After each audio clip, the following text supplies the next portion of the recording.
Hi, I'm Tim. Welcome to Watchbox, and thanks for logging on. If you love this watch, email me, tmosso at thewatchbox.com. It's in the description below. Your purchase and pricing email question line for buying this or any watch you see here on our channel, our social media, or of course our website. Reach out to me directly, tmosso at thewatchbox.com. Today we are discussing a circa 2000 Rolex Oyster Perpetual Cosmograph Daytona. This is reference 116528 in yellow gold. 40 millimeters in diameter. The watch is quite slim at 12.3 millimeters thick. Two ways to measure it. Lug to lug, it's 46.5 millimeters. If you add the solid end links of the bracelet, it's a more substantial 50.6 with a 20 millimeter spacing between the lugs. Now you throw the watch on your wrist. My wrist is 16 centimeters in circumference. You can see it's nice and flat, so if you do want to wear this as your dress watch with a tight sleeve, there are going to be no issues there. Because the timepiece does have a very narrow lug-to-lug spacing, I can actually recommend this watch for a wrist as small as 13.5 centimeters circumference. It is substantial, but it's also nicely counterbalanced by the bracelet and the clasp, so this one wears nice, flush, tight to the wrist, and well balanced, so it doesn't feel like it wants to capsize on your wrist. Now, taking a quick look at the hardware, the bracelet and the clasp, we'll get a little bit closer, and you can see the center links are polished, and we'll clean them up a little bit. I've disfigured them with my fingerprints. Polished centers, satin finished outers. You can see the outer faces are of high polish, and the removable links are fixed by screws. You can see this is the older, early 2000s Daytona clasp internal, but you still get most of the features of the later watch. You have a clamshell locking mechanism, a straight through polish, polished outer faces, satin flanks, and when you jump into the clasp, you can see that the 5 millimeter easy link is present. It is the equivalent of adding or removing one sizable link.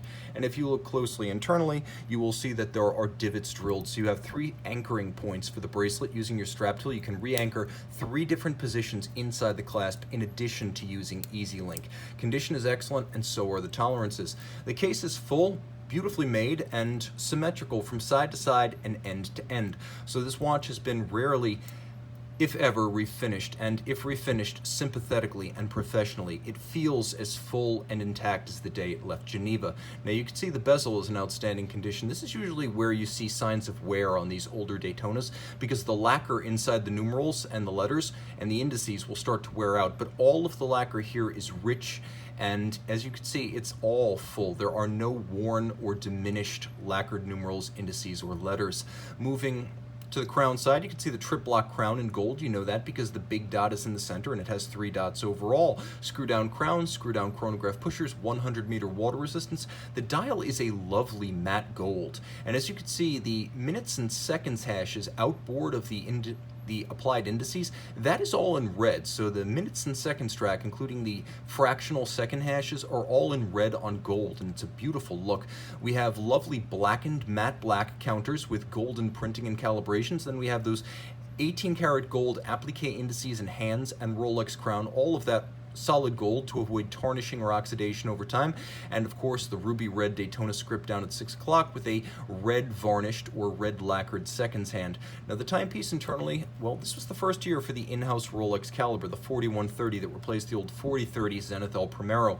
The movement itself has a 72-hour or 3-day automatic winding power reserve, and it was the first Rolex movement to use a ball bearing rather than a jeweled staff for its winding rotor, so it was more shock resistant as a result. Now it features stop seconds if you wish to set your watch precisely, and it beats away at 28,800 vibrations per hour. It pivots on 44 jewels, and it features both a vertical clutch and a column wheel. The column wheel making the feel of the pusher crisp.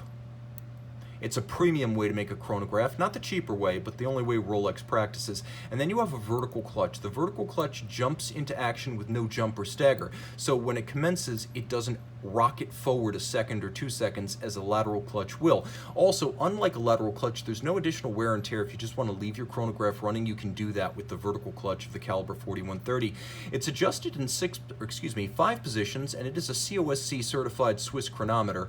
It also features a handmade Breguet overcoil hairspring to help the watch keep excellent time in those 5 tested positions. The overcoil helps the watch beat concentrically and keep good time in any orientation on your wrist or on your dresser at night. Now it has a free sprung balance with a full balance bridge, which makes it more shock resistant. So the timepiece is both highly water resistant and fairly shock resistant. It is a high grade mechanical chronograph that allows the watch to be thin in profile, rugged and long legged, as this was the first Rolex of the modern era with an extended power reserve, that 3-day reserve Reserve de Moche. This is a timepiece for the ages and one of the most unusual and attractive yellow gold cosmographs you're going to encounter. Email tmosso at thewatchbox.com for purchase and pricing details. And I'm back with the yellow gold Rolex Daytona by night, gloriously green.